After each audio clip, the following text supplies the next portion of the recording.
الحمدللہ بے شک تمام تعریف اکیلے اللہ وحدہ لا شریک کے لیے سزاوار ہے۔ نحمدہ، ہم ہمیشہ اس کی حمد بیان کرتے ہیں، ونستعینہ، ہر کام میں اسے طلب کرتے ہیں، ونستغفرہ، اپنے گناہوں سے توبہ کرتے ہیں، ونعوذ باللہ من شرور انفسنا، اور اپنے نفس کی شرارتوں سے اللہ رب العالمین کی پناہ میں آتے ہیں، ومن سیئات اعمالنا، اور اپنے اعمال کی برائیوں سے اللہ رب العالمین کی پناہ میں آتے ہیں۔ من یہدہ اللہ فلا مضل لہ، اور اس بات کا یقین رکھتے ہیں کہ اللہ رب العالمین جسے ہدایت دینا چاہے اسے کوئی دھوکہ نہیں کر سکتا، ومن یضلل فلا ہادی لہ، اور اس بات کا یقین رکھتے ہیں کہ اللہ رب العالمین جسے اپنے در سے پکار دے اس کی کوئی رہبری نہیں کر سکتا۔ واشهد ان لا الہ الا اللہ وحدہ لا شریک لہ، اور میں گواہی دیتا ہوں کہ معبود برحق صرف ایک اکیلا اللہ رب العالمین ہے، وہ اکیلا ہے، اس کا کوئی شریک نہیں۔ واشهد ان محمدا عبدہ ورسولہ، اور میں گواہی دیتا ہوں کہ محمد رسول اللہ صلی اللہ علیہ وسلم اللہ تعالیٰ کے خاص بندے اور آخری رسول ہیں۔ اما بعد، یا ایھا الذین آمنوا اتقوا اللہ حق تقاتہ ولا تموتن الا وانتم مسلمون، اے ایمان والو اللہ تعالیٰ سے ڈرا کرو جیسا اسے ڈرنے کا حق ہے، اور دیکھو مرنا تو مسلمان ہی کا۔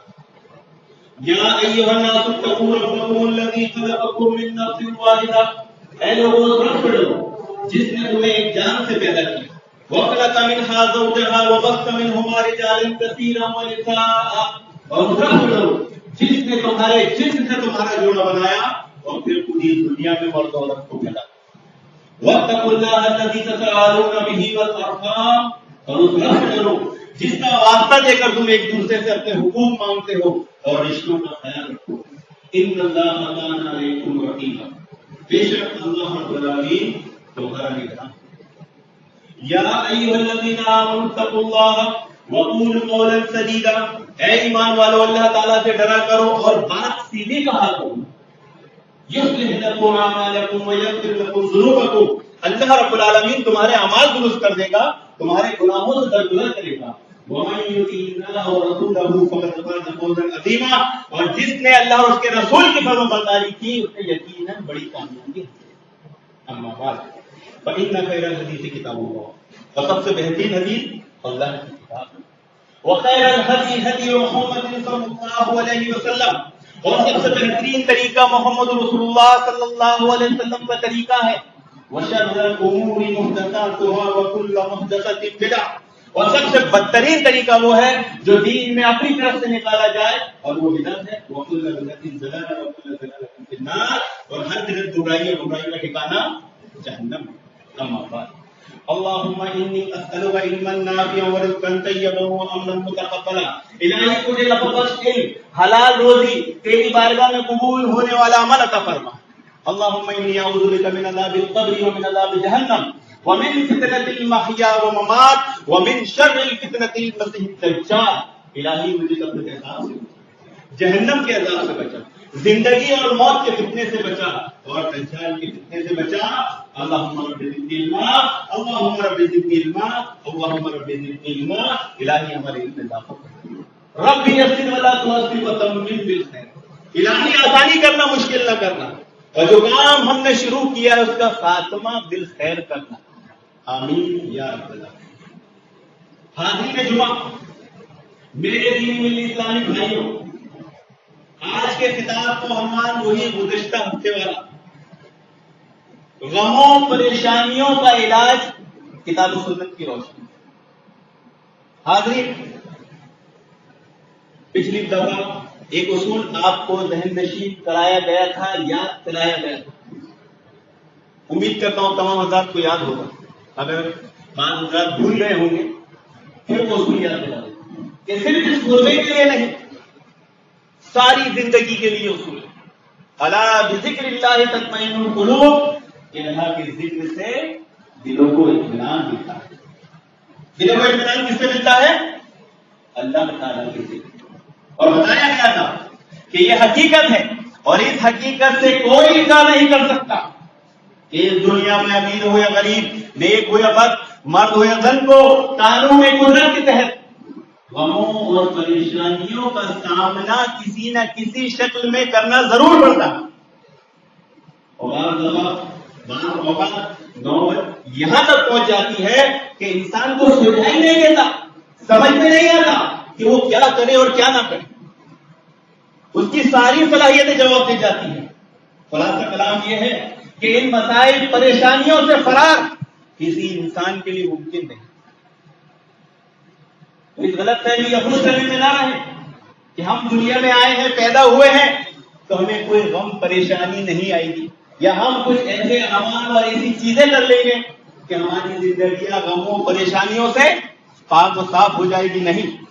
اگر قرآن مجید میں مذکور آیات اور واقعات کا مطالعہ کریں اور کسی مستند تاریخی کتاب کی ورق گردانی کریں تو یہ بات سمجھنے میں قطعاً کوئی دشواری محسوس نہیں ہوگی کہ اس کائنات کی عظیم الشان شخصیت یعنی انبیاء علیہ السلام کو بھی غموں اور پریشانیوں کا سامنا کرنا ہے. اور یہ بتایا گیا تھا کہ اس دنیا میں ایسی کوئی جسمانی اور روحانی بیماری موجود نہیں جس کا علاج ممکن نہ ہو. اللہ تعالیٰ کی کتاب اور رسول اکرم صلی اللہ علیہ وسلم کے فرامین نے صراحت وضاحت کے ساتھ امت مسلمہ کے غموں اور پریشانیوں کا علاج انتہائی احسن طریقے سے بیان کیا گیا. ضرورت اس بات کی ہے کہ ان سنہری تعلیمات کے ادراک کی ہم صلاحیت کریں اور ان کا عمل کرنے کی بھرپور کوشش کریں. اور بتایا گیا تھا یہ دنیا کی زندگی غموں، تکلیفوں، مصیبتوں، پریشانیوں کا گھر ہے. دکھ، درد، تکلیف، غم، پریشانی حیات انسانی کے لیے کوئی اچنبے کی بات نہیں. لقد خلقنا الانسان فی کبد. یقیناً بے شک اللہ رب العالمین نے انسان کو مشقت میں پیدا کیا. اور بتایا گیا تھا کہ بعض لوگ اشکال پیدا کرتے ہیں، یہ سوال کر سکتے ہیں کہ بعض لوگ ایسے بھی ہیں دنیا میں جن کو کوئی دکھ، درد، غم، پریشانی نہیں، خوش و خرم رہنے کی زندگی گزر رہے ہیں. کوئی تکلیف ان کے قریب آنے کو تیار نہیں ہے، کوئی مصیبت تکلیف ان کے قریب نہیں پھٹکتی. وہ جو چاہتے ہیں حاصل کر لیتے ہیں، ان کی ہر خواہش پوری ہوتی ہے. تو اس طرح کا بھی جواب دیا گیا تھا کہ اگر وہ لوگ صحیح طور سے ایسے لوگوں کی زندگی کا جائزہ لیں تو انہیں بھی میری بات سے اتفاق کرنا پڑے گا کہ ان کی زندگیوں میں بھی غم، تکلیف، پریشانی موجود ہے. اور یہ بتایا گیا تھا کہ چاہے اس ملک کا پرائم منسٹر ہو، بڑے بڑے صنعتکار ہو، تاجر ہو، بزنس مین ہو، کسی کی بھی زندگی اٹھا کے دیکھ لیجیے وہ غموں اور پریشانیوں میں مبتلا. آپ ان کی فیکٹریوں، کمپنیوں، دکانوں پر جگمگاتے ہوئے سائن بورڈ سے حسرت میں نہ آ جائیں، بلکہ اس کے پیچھے چھپے ہوئے اندھیروں سے آپ ناواقف ہو. عام لوگ ناواقف ہوتے ہیں. اور بتایا گیا تھا کہ عام لوگوں کو نہیں معلوم کہ ایسے لوگ کیا کیا پاپڑ بیل کر اپنے دن گزارتے ہیں اور کیسے کیسے دکھ درد جھیل کر وہ رات میں بستر پر گرتے ہیں. بعض تو ایسے ہیں جن کو چین اور سکون کی نیند بھی میسر نہیں. اور یہ بتایا گیا تھا محترم حاضرین کہ وہ لوگ جن کو اپنی زندگیوں میں اطمینان میسر ہے تو اس کی وجہ صرف یہی ہے کہ ان کی روزی حلال ہے اور وہ شرعی امور کو، شرعی اصولوں کو اپنی زندگی میں نافذ کیے ہوئے ہیں.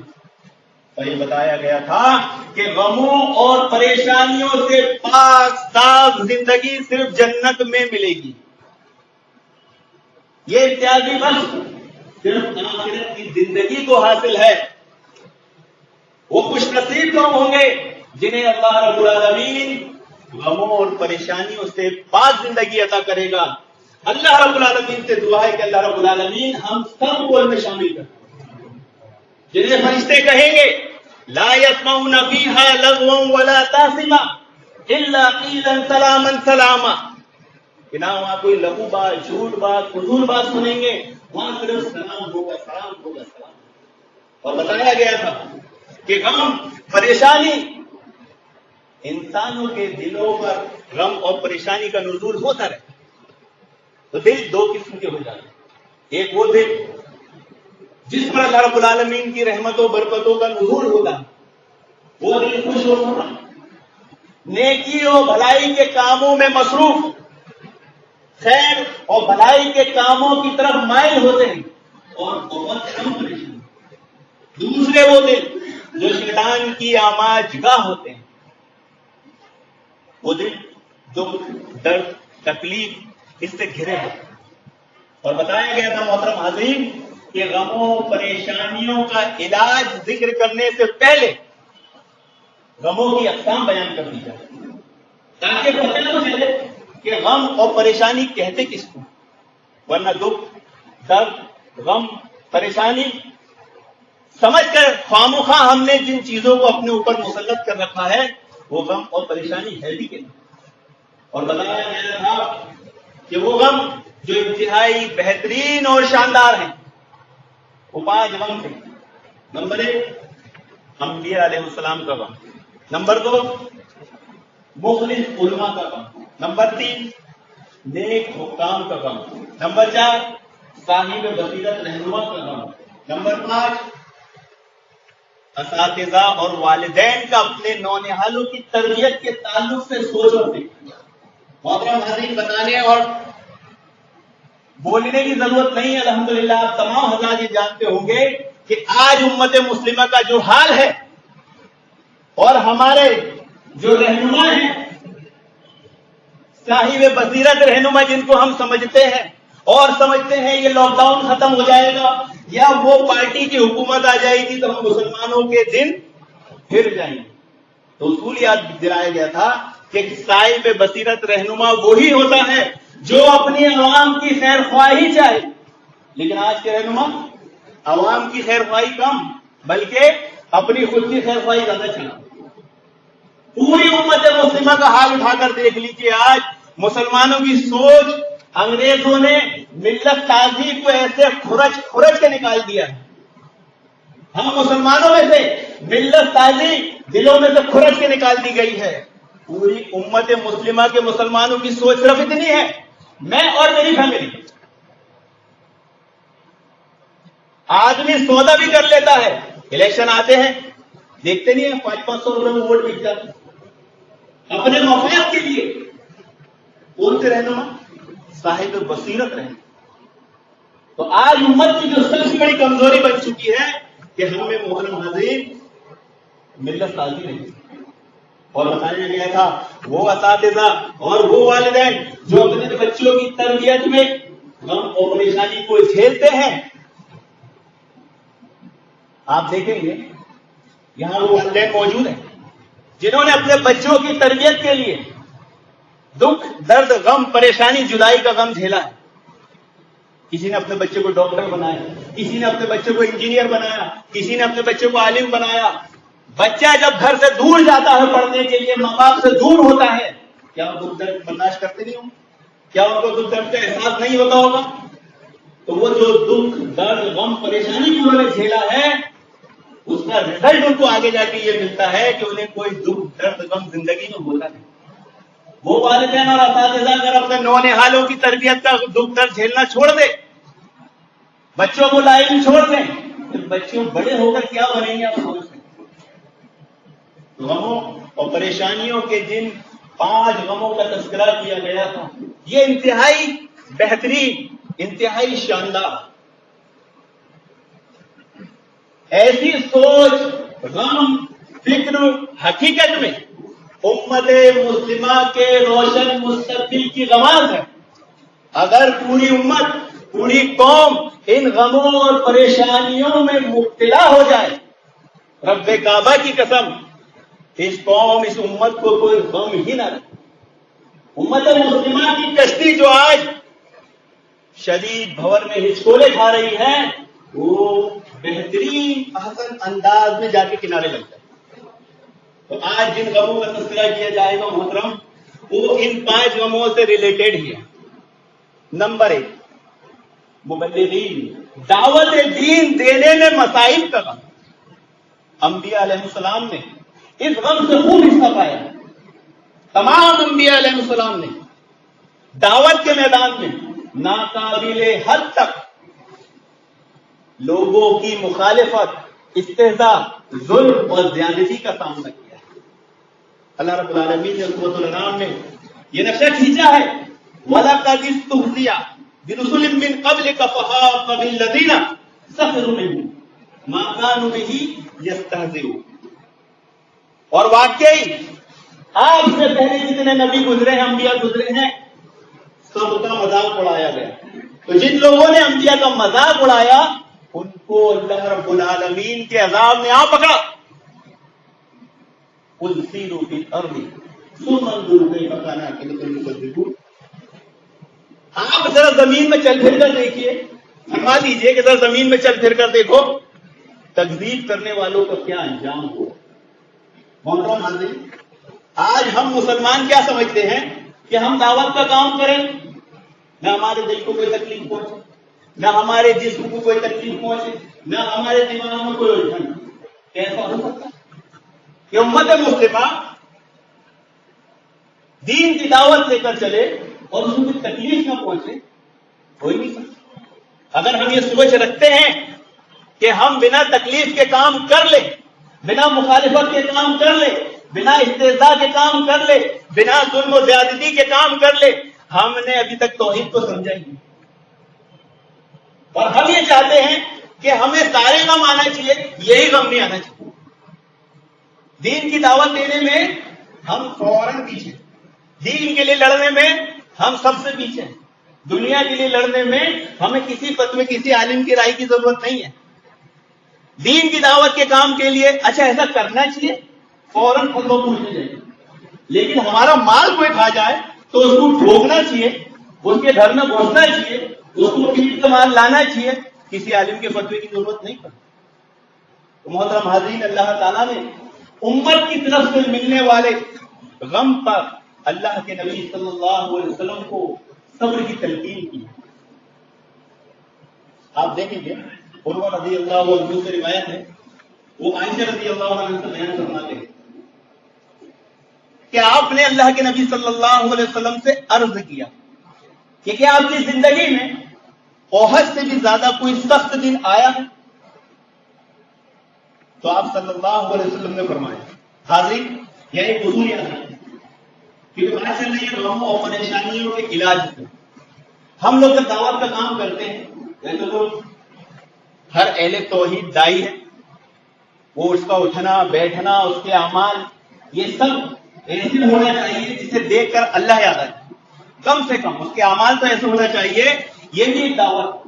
اب اس دعوت کے میدان میں بعض دفعہ ایسا ہوتا ہے جب آپ گفتگو کرتے ہیں تو ہم کہہ دیتے ہیں کہ صحابہ نے اللہ کے نبی صلی اللہ علیہ وسلم سے کہا، یا اللہ کے نبی صلی اللہ علیہ وسلم نے کہا۔ ایسے تو اس کو بہت بڑی گستاخی تو نہیں ہے، لیکن یہ جملہ آپ کی دعوت، آپ کی بات کے اثر کو کم کر دیتا ہے، ختم کر دیتا ہے۔ کیونکہ بعض لوگ اس کو کیا سمجھتے ہیں، دیکھو یہ کتاب و سنت کی بات کرتا ہے اور اسے اللہ رسول کے بارے میں کن جملات کو ادا کرنا چاہیے وہ بھی نہیں معلوم۔ تو جب صحابہ اکرام اللہ کے نبی صلی اللہ علیہ وسلم کے سامنے بات کرتے ہیں تو کیا کہتے ہیں؟ عرض کیا۔ اور جب اللہ کے نبی صلی اللہ علیہ وسلم کوئی بات کہتے ہیں تو ہم بولتے ہیں اللہ کے نبی صلی اللہ علیہ وسلم نے فرمایا۔ یہ دو چیزوں کا دھیان رکھیں، کیونکہ میں نے مشاہدہ کیا ہوں، ایک بندے کی زبان سے بات نکل گئی کہ اللہ کے نبی صلی اللہ علیہ وسلم نے کہا، اس نے پکڑ لیا، اس نے کہا دیکھو اس کو نبی کے بارے میں یہ بولنا بھی نہیں آتا، جبکہ نبی سے سب سے زیادہ محبت کرنے والے کون؟ ہم۔ نبی کی سنتوں پہ سب سے زیادہ عمل کرنے والے کون؟ ہم۔ لیکن ایک ذرا سی چوک کی وجہ سے، کم علمی کی وجہ سے، غفلت کی وجہ سے ہمارا پورا جذبہ، اخلاص، پوری محنت پر پانی پڑتا۔ تو پیارے رسول صلی اللہ علیہ وسلم نے فرمایا کہ تیری قوم کی طرف سے ایک دن مجھے ایسی سختی کا سامنا کرنا پڑا جو احد سے بھی زیادہ سخت ہے۔ ایک دن میں اہل طائف کی طرف دعوت دین لے کر پہنچا، انہوں نے میری بات کو تسلیم نہیں کیا بلکہ مجھے تکلیفوں سے دوچار کیا۔ میں انتہائی غمگین پریشان حالت میں وہاں سے لوٹا نکلا، کوئی چیز افاقہ نہیں کر رہی تھی، اللہ کے نبی صلی اللہ علیہ وسلم پہ اتنا ظلم کیا ہے۔ آپ عروج تعلیم کے مقام پر پہنچے، اچانک آسمان کی طرف آپ نے نگاہ اٹھائی تو دیکھا کہ بادل کا ایک ٹکڑا آپ کے اوپر سایہ پگن ہے۔ ایک لخت جبرائیل علیہ السلام نے اس کو آواز دی اور کہا اے محمد رسول اللہ صلی اللہ علیہ وسلم، آپ کی قوم نے آپ سے جو بات کہی اللہ تعالیٰ نے سن لی، آپ کی قوم نے آپ کے ساتھ جو کہا جو کیا اللہ تعالیٰ نے دیکھ لیا، اب آپ کی خدمت میں فرشتوں بادل کے فرشتے جو مامور ہیں ان کو بھیجا ہے اور کہا ہے کہ آپ جو چاہے حکم کریں۔ بادلوں پر مامور فرشتہ اللہ کے نبی صلی اللہ علیہ وسلم کی طرف متوجہ ہوا اور کہا سلام ہو اے محمد رسول اللہ صلی اللہ علیہ وسلم، اور آپ حکم کریں، میں ابھی ان لوگوں کو ان دو پہاڑوں کے بیچ میں پیس دیتا ہوں۔ چنانچہ پیارے رسول صلی اللہ علیہ وسلم نے فرمایا نہیں، یہ ایمان نہیں لائے تو ان کی آنے والی اولاد ایمان لائے اور وہ اللہ تعالیٰ کی عبادت کرنے والی ہوگی اور شرک نہیں کرے گی۔ ایک اصول یہ بھی پتہ چلا یہاں پر کہ دعوت کے میدان میں کبھی بھی مایوس نہیں ہونا چاہیے۔ ہم کسی کو دعوت دین دیتے ہیں، ایک دو بار بات بتائے نہیں مانا، ہم فوراً دل میں ایک رائے قائم کر لیتے ہیں، ارے چھوڑو اس کو تو بتانا نہیں، ارے آپ حق بات بول رہے ہو، آپ کی حق بات کا اثر اس کے نسلوں میں اتر جائے گا، اس کی آنے والی نسلوں میں آئے گا، وہ ضائع جانے والی نہیں، تو اس سوچ کو ختم کرنا ہے۔ دعوت دین کے میدان میں یہ غم پریشانی کو جھیلنا ہے کہ اگر اس نے ہماری بات نہیں سنا تو ہم میں ہو سکتا ہے کچھ کمی ہو، ہم میں ہو سکتا ہے کچھ کوتاہی ہو، ہم نے صحیح طریقہ کار اختیار نہیں کیا تھا، ہم اس کو درست کریں گے لیکن اس کام کو نہیں چھوڑیں گے، ہمت نہیں آ رہی۔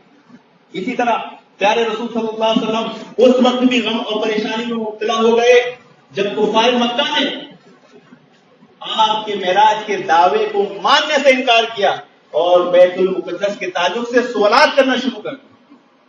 صحیح مسلم کی روایت میں ابو ہریرہ رضی اللہ عنہ بیان فرماتے ہیں کہ اللہ کے نبی صلی اللہ علیہ وسلم نے فرمایا میں حتیم میں بیٹھا ہوا تھا، کفار مکہ وہاں پر آ پہنچے اور میرے معراج کے دعوے کے تعلق سے اور بیت المقدس کے دعوے کے تعلق سے وہ پوچھنے لگے، سوالات کرنے لگے اور میرے کو ان کے جوابات نہیں معلوم تھے۔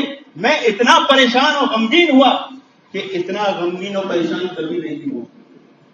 دعوت کے میدان میں ایسی نوبتیں آتی ہیں، چاہے وہ عامی ہو چاہے وہ عالم ہو، جو اس کے سامنے ایسی باتیں ایسے سوالات آتے ہیں جن کا جواب اسے معلوم نہیں ہوتا، تو 100% ہمیں غم پریشانی فکر لاحق ہوتی ہے، لیکن ایک اصول اور قاعدہ بھی یاد رکھیں، مجھے نہیں معلوم۔ جب کوئی بات کرتا ہے، کوئی سوال کرتا ہے، کوئی مسئلہ پوچھتا ہے اور اگر ہمیں نہیں معلوم تو یہ کہہ دینا کہ مجھے نہیں معلوم آدھا علم ہے۔ کتنا علم ہے؟ اگر ہمیں کوئی مسئلہ نہیں معلوم، کوئی بات نہیں معلوم اور کوئی ہم سے پوچھتا ہے تو وہاں صاف طور سے یہ کہہ دینا میرے علم میں نہیں۔ اسے علماء اکرام نے آدھا علم قرار دیا، ورنہ ہم کیا سمجھتے ہیں ہم تو بڑے اہل حدیث ہیں، ہم تو بڑے علم تو علم، ہمارے پاس ہر بات ہر سوال کا جواب ہے۔ ایسا ہو سکتا ہے؟ نبی کریم صلی اللہ علیہ وسلم کے بعد ایسا کوئی امتی ہو سکتا ہے جو ہر مسئلہ جانتا ہو، جس کے پاس ہر مسئلے کا علم ہو؟ نہیں۔ ہمارے صحابہ اکرام ابو بکر صدیق رضی اللہ عنہ، حضرت عمر رضی اللہ عنہ، حضرت عثمان، حضرت علی، جب ان کے پاس کوئی مسئلہ پوچھنے آتا تو آپ اسے آگے بڑھا دیا۔ ہم کیا کرتے ہیں؟ میرے سے پوچھو، میں بتاؤں، وہ کیا کرتے تھے؟ تم سے پوچھو، مطلب ہماری ایسے حالات جب آتے ہیں اور پیارے رسول صلی اللہ علیہ وسلم کی زندگی میں بھی آئے، آپ کو معلوم نہیں یہ بات کہ بیت المقدس کے تعلق سے کفار مکہ سوالات کر رہے ہیں، آپ بڑے غمگین اور پریشان ہونا پچھلی بات ہے، لیکن اس سے ہمیں سبق ملتا ہے۔ وہ سبق کیا ملے گا انشاءاللہ بات آگے آئے گی۔ چنانچہ اس دوران اللہ رب العالمین نے بیت المقدس کو اللہ کے نبی صلی اللہ علیہ وسلم کے سامنے بلند کر دیا اور آپ اس کو دیکھتے جاتے تھے اور ان کے سوالات کے جواب دیتے جاتے۔ اسی طرح دوسرا غم عبادت کے متعلق، وہ لوگ جو اللہ تعالیٰ کے نیک بندے سلیم الفطرت، وہ ہمیشہ اس سوچ اور فکر میں مبتلا رہتے ہیں کہ وہ اللہ رب العالمین کی عبادت کو خوبصورت انداز سے احسن طریقے سے کیسے انجام دیں۔ اب یہ اپنے اپنے نصیب اور مقدر کی بات ہے کہ کون سی سوچ اور فکر انسان کے اوپر غالب ہے۔ اللہ تعالیٰ کے نیک بندے ہمیشہ اس بات کی جستجو میں رہتے ہیں، ان کی یہ کوشش ہوتی ہے کہ وہ اللہ تعالیٰ کی عبادت کو اچھے سے اچھے، بہتر سے بہتر طریقے سے کر کے اس کو حضور پیش کرے تاکہ وہ قبولیت کے درجے کو پہنچے۔ یہ مسجد ہے محترم ناظرین، میں اکیلا خطیب نہیں ہوں، بے شمار خطیب یہاں آئے چلے گئے، لیکن اپنے خطاب کو خوبصورت بنانے کی کوشش ہر خطیب کرتا ہے، سبھی جانتے ہیں۔ لیکن میں یہ پوچھنا چاہتا ہوں کہ اس مسجد میں جو لوگ بیٹھے ہیں وہ اپنی عبادت کو خوبصورت بنانے کی کیا کوشش کرتے ہیں؟ خطیب کو بولنا پڑتا ہے بھائی آگے آ جاؤ، آگے آ۔ ہم عبادت کو خوبصورت بنانے کے لیے یہ پلاننگ کرتے ہیں کہ مسجد میں داخل ہوتے ہیں تو مسجد کے ادب احترام نہیں رکھتے، صفوں کی درستی کا احترام نہیں رکھتے، یہ نہیں سوچتے کہ پیچھے والا آئے گا تو اس کو کیا تکلیف ہوگا۔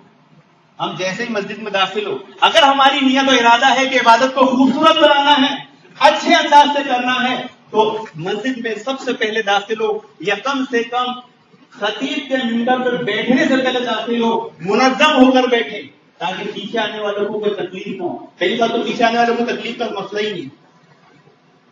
جب یہ اصول ہے کہ فرشتے رجسٹر بند کر دیتے ہیں جب خطیب منبر پر بیٹھ جاتے ہیں، تو پیچھے آنے والوں کا کیا کرنا؟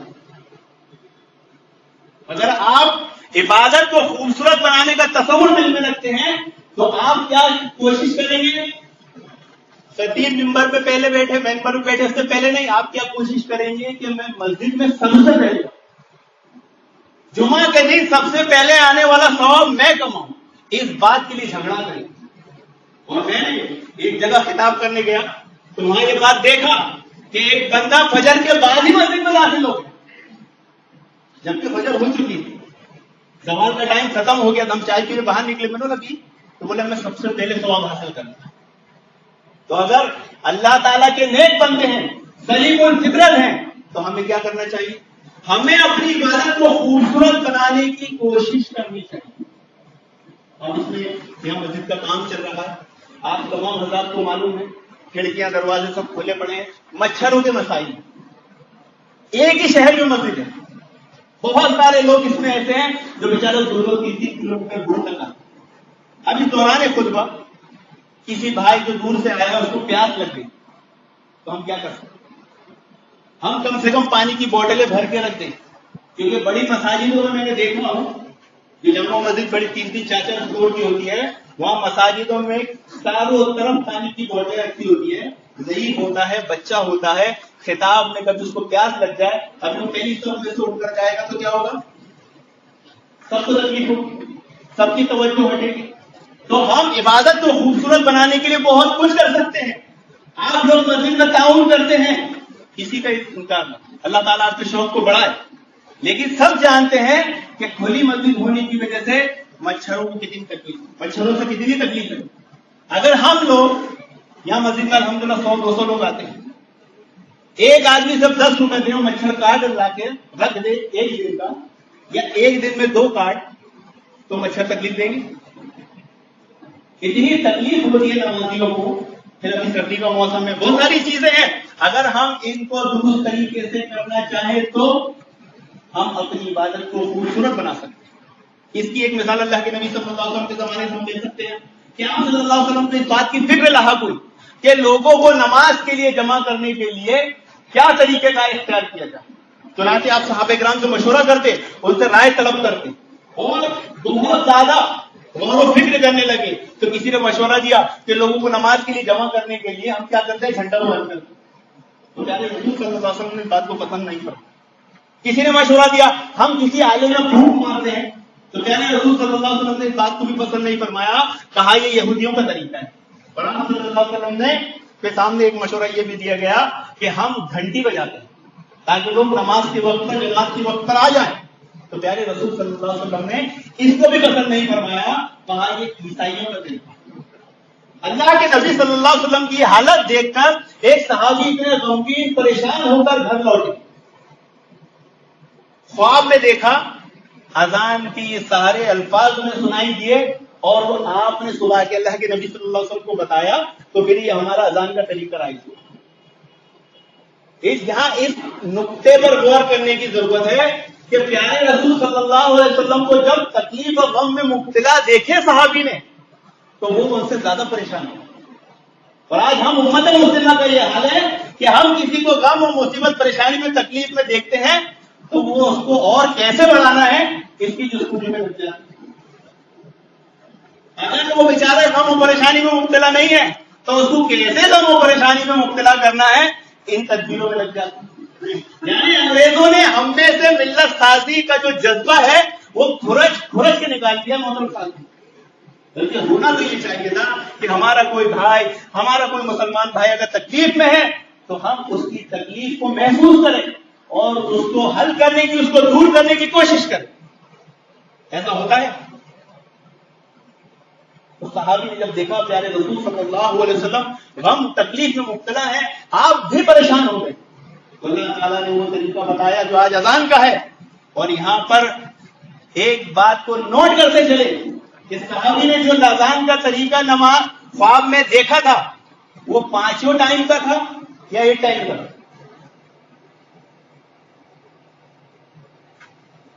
5 ٹائم اذان ہوتی نا. صحابی نے جو اذان دیکھی تھی وہ کون سی؟ جو فجر میں اذان ہوتی ہے وہ پورا طریقہ دیکھا.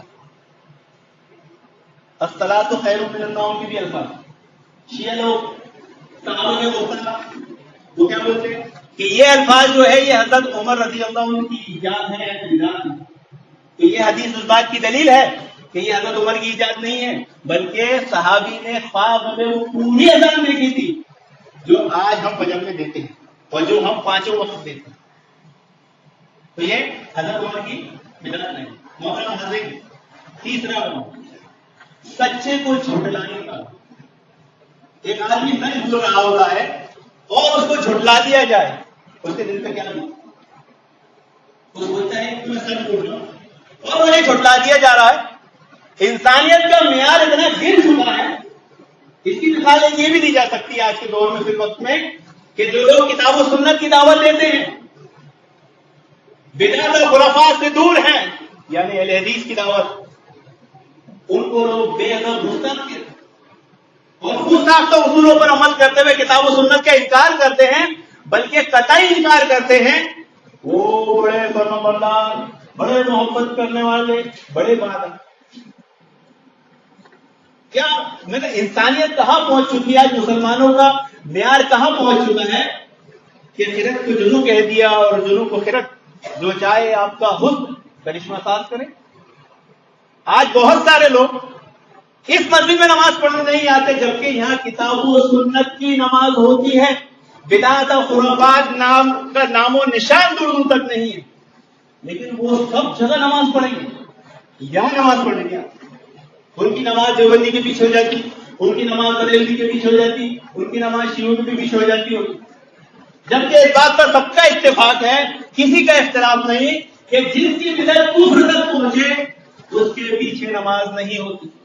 اگر آپ جانتے ہیں یہ بندہ یہ امام قبر کو سجدہ کرتا ہے اس کے پیچھے نماز نہیں ہوتی. اختلاف اس بات میں ہے کہ جس کی بدعت کفر تک نہیں پہنچتی اس کے پیچھے ہوتی کہ نہیں. تو ایسے لوگ بھی اس شہر میں موجود ہیں جہاں کتاب و سنت کے مطابق بات ہوتی نماز ہوتی عبادت ہوتی وہاں نماز پڑھنے نہیں آتے باقی سب جگہ چلے جاتے. ملت سازی کتاب و سنت کی تعلیمات کہاں پہنچ گئی محترم سامعین اکرام. عبداللہ بن زید رضی اللہ عنہ چھوٹے سے بچے تھے. آپ نے منافقوں کے سردار عبداللہ بن ابی سے سنا وہ کہہ رہا تھا کہ جب اگر ہم مدینہ میں داخل ہو گئے یقولون انا الی المدینہ کہ اگر ہم مدینہ میں داخل ہو گئے تو عزت والا ذلت والے کو نکال دے گا نعوذ باللہ. یعنی وہ منافق اپنے آپ کو عزت والا کہہ رہا تھا اور نبی اور صحابہ کی شان میں غلط الفاظ استعمال کر رہا تھا. آپ بچے تھے یہ بات سنی جا کے فوراً اللہ کے نبی صلی اللہ علیہ وسلم کو بتایا. پیارے رسول صلی اللہ علیہ وسلم نے اس کی بات سنی اس کو بلا بھیجا.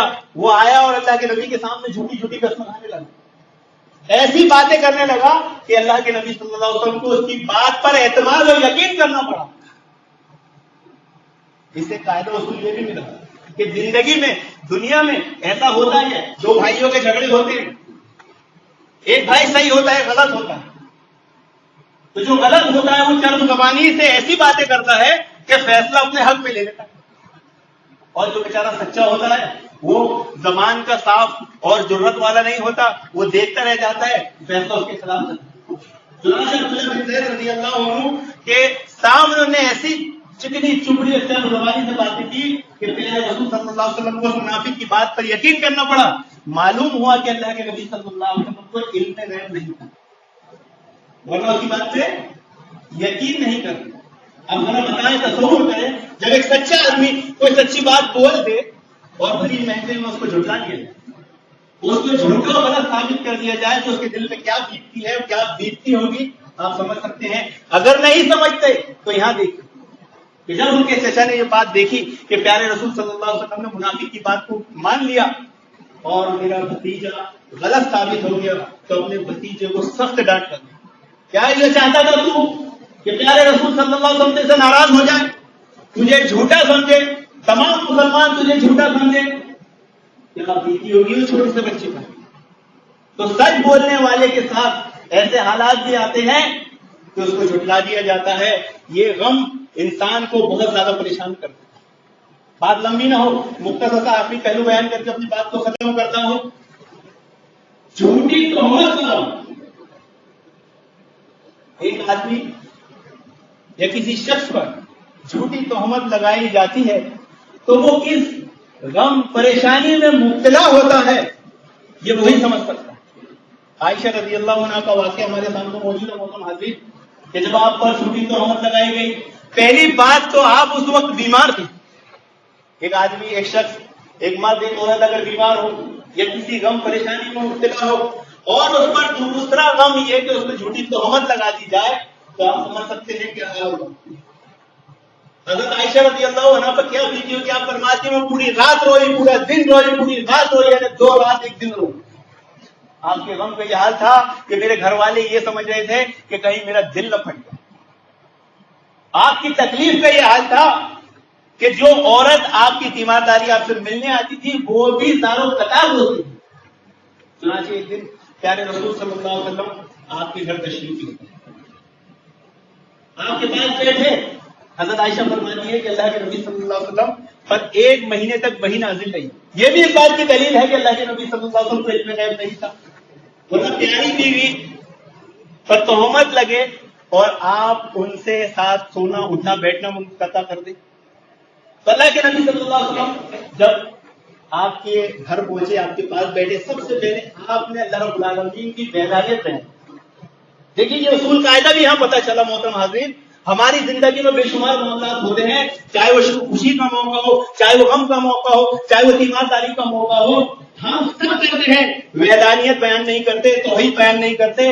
جا کر انتظامات ضرور دیکھیں گے، شادی بیاہ میں، موت میت میں، بیماری پرسی میں، وغیرہ وغیرہ، لیکن اگر کوئی چیز بیان نہیں ہوتی تو توحید بیان نہیں ہوتی، وحدانیت بیان نہیں ہوتی۔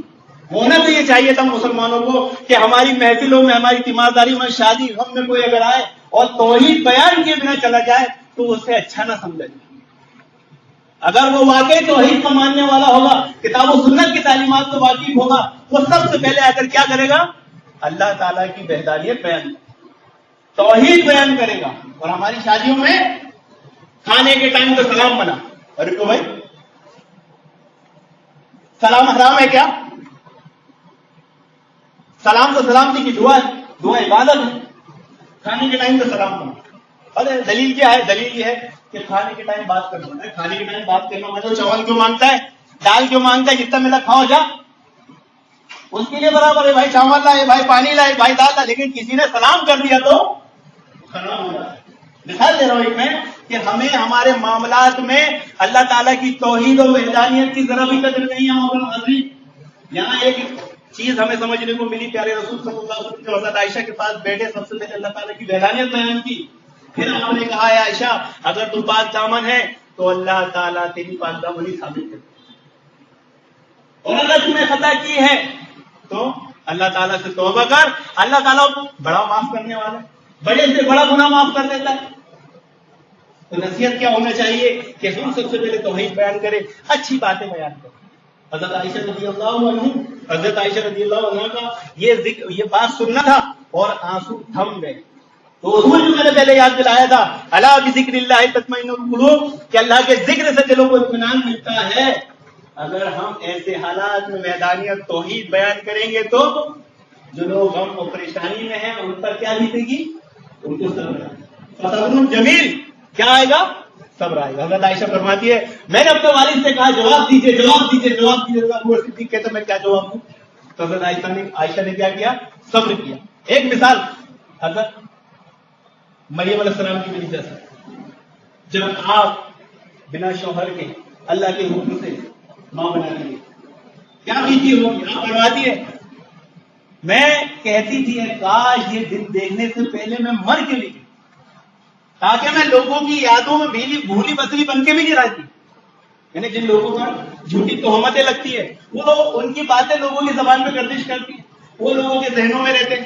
ہم لوگ ذرا بھی نہیں سوچتے کہ جھوٹی تہمت جھوٹے الزام لگانے کا گناہ کیا ہے.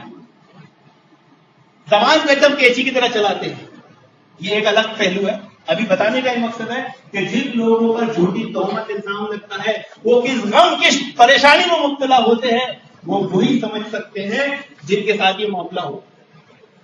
ایک عورت جو عرب قبیلے کی تھی, کالی سی عورت, اس نے اسلام قبول کیا, مسجد نبوی کے پاس اس کی جھوپڑی بنا دی. وہ ہمیشہ ایک شعر پڑھا کرتی تھی. حضرت عائشہ رضی اللہ عنہ بیان فرماتی ہے کہ اللہ تعالیٰ کے عجائب میں سے ہے وہ دن کمر بند والا اور اس نے مجھے کفر کے دلدل سے نکالا. تو حضرت عائشہ نے اس سے پوچھا آخر تو یہ کمر بند والا شعر ہر محفل کے اختتام ہر بات کے آخر میں کیوں پڑتی ہے؟ تو اس نے کہا کہ ایک مرتبہ میرے مالک کے گھر شادی تھی, وہاں جو دلہن آئی تھی اس نے جو زیورات پہنی تھی اس پہ کمر بند تھا, وہ قیمتی تھا, وہ گر گیا اور اسے چیل اٹھا کے لے کے چلی گئی. سب لوگوں نے مجھے پکڑ لیا, نوکرانی تھی, مجھے پکڑ لیا, مجھے خوب مارا خوب پیٹا, یہاں تک کہ پوشیدہ اعضاء کی بھی تلاشی کر لی گئی. اتنا کرنے پر بس نہیں ہوا بلکہ وہ اور کیا کر سکتے تھے ظلم زیادتی کی اس کے ساتھ, اس کی پلاننگ کر رہے تھے.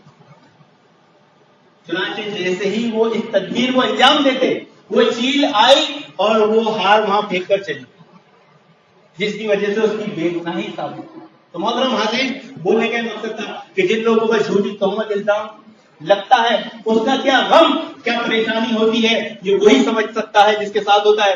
اللہ رب العالمین سے دعا ہے کہ اللہ رب العالمین ان غموں پریشانیوں کو ہمیں کتاب و سنت کی روشنی میں دور کرنے کی حل کرنے کی توفیق عطا فرمائے.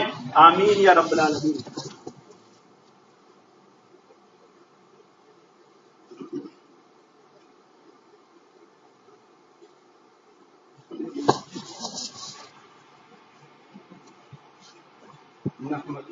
نحمده ونصلي على رسوله الكريم اما بعد.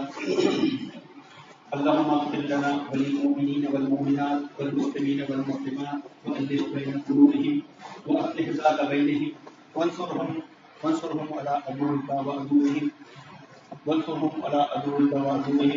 اللهم انت فرد اهل الكتاب الذين يصدون عن سبيلك ويكذبون رسلك ويقاتلون اولياء. اللهم خالف بين كلمتهم وزلزل اقدامهم وانزل بهم باسك الذي لا ترجوه للقوم المجرمين. اللهم اغفر لنا والمؤمنين والمؤمنات والمسلمين والمسلمات. ربنا لا تزغ قلوبنا بعد إذ هديتنا وهب لنا من لدنك رحمة إنك أنت الوهاب. ربنا إنك جامع الناس ليوم لا ريب فيه إن الله لا يخلف الميعاد. أعوذ بالله السميع العليم من الشيطان الرجيم من حمزه ونفخه ونفثه. سبحان الله وبحمده سبحان الله وبحمده سبحان الله وبحمده وآخر دعوانا الحمد لله رب العالمین. حاضرین, اندور جنرل سے ضلع عبد الوہاب صاحب کا انتقال ہوا ہے. روز پہلے آپ تمام حضرات سے دعا ہے کہ آپ ان کے لیے دعائیں خیر کریں. اللہ رب العالمین ان کے سنجان سے درگزر فرمائیں, ان کے گناہوں کو معاف فرمائیں, ان کی مغفرت فرمائیں, ان کو جنت میں اعلیٰ مقام نصیب فرمائیں. آمین یا رب العالمین.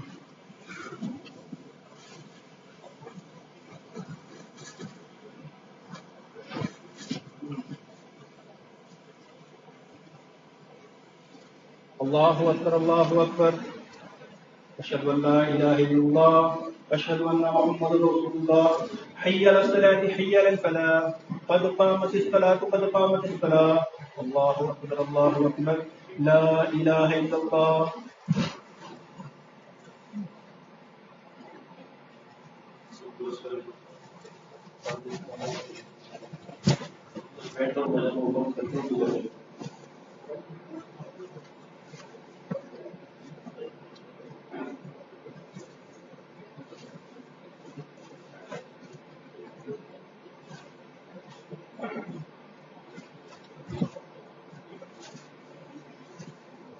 الله أكبر.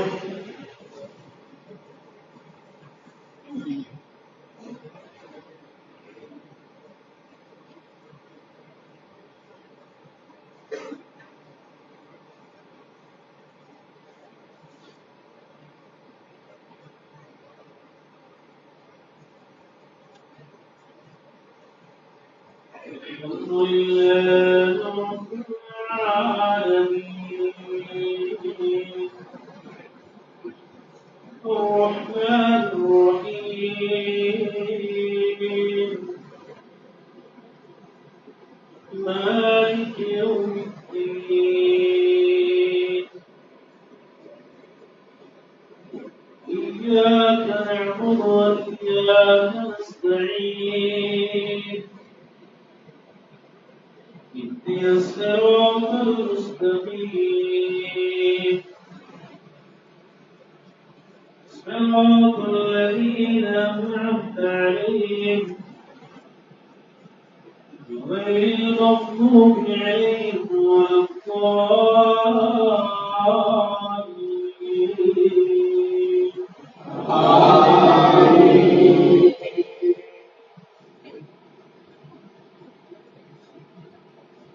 سبح اسم ربك الأعلى الذي خلق فسوى والذي قدر فهدى والذي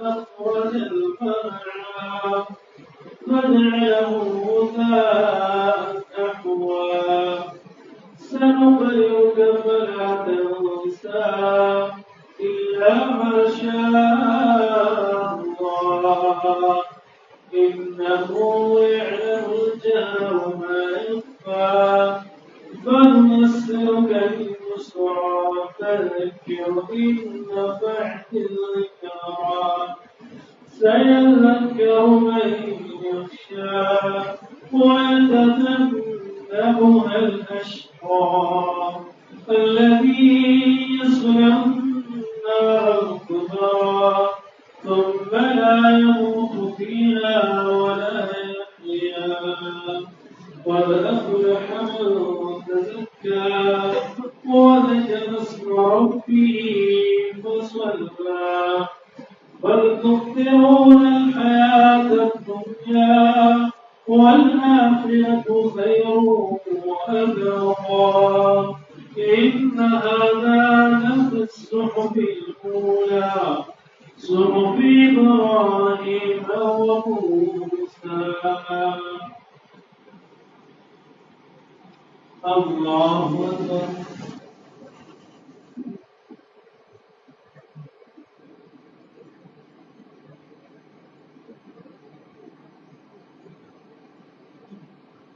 سمع الله لمن حمده.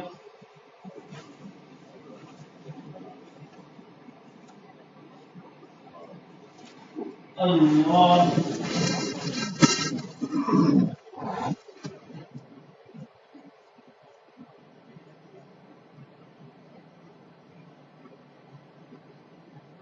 الله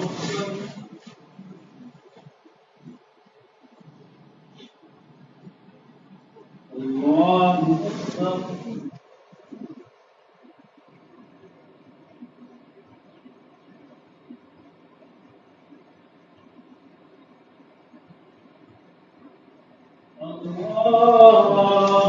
أكبر.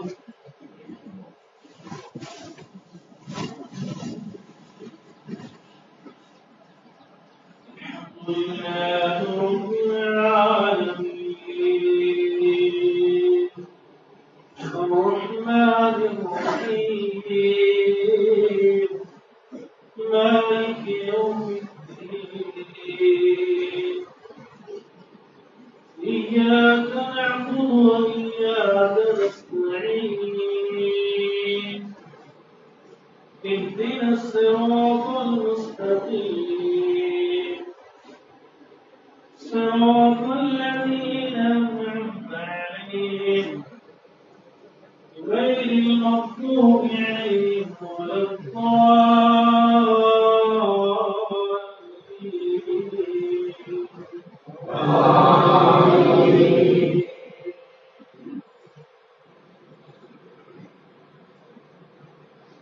هل أتاك حديث الغاشية وجوه يومئذ خاشعة عاملة ناصبة تصلى نارا حامية تسقى من عين آنية ليس لهم طعام إلا من ضريع لا يسمن ولا يغني من جوع وجوه يومئذ ناعمة لسعيها راضية في جنة عالية لا تسمع فيها لاغية فيها عين جارية فيها سرر مرفوعة وأكواب موضوعة ونمارق مصفوفة وزرابي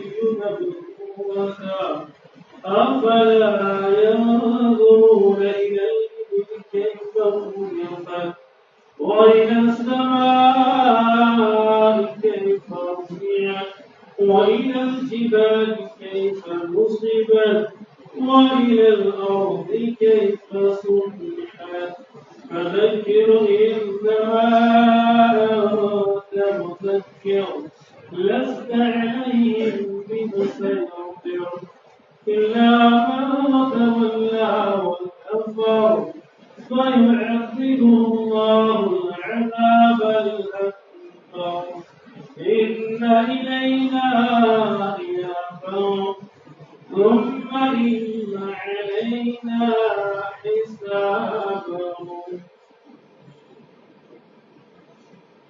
الله أكبر.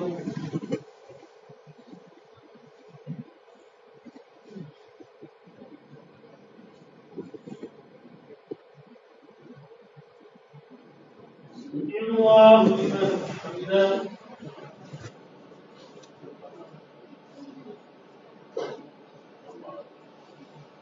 الله أكبر.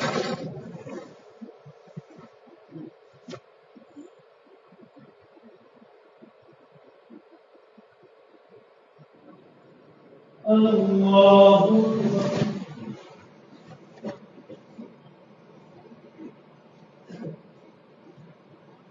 الله أكبر.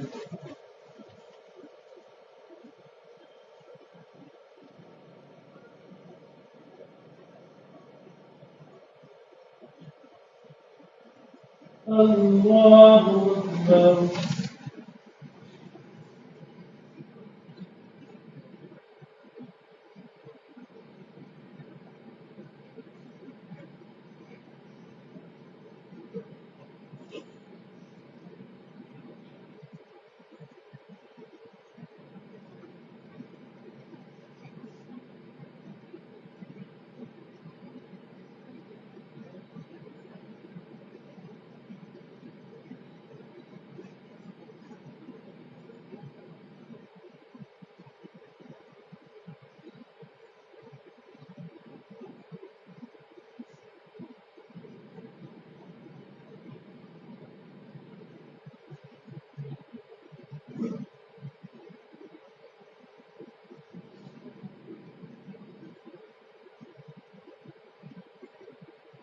السلام عليكم ورحمة الله.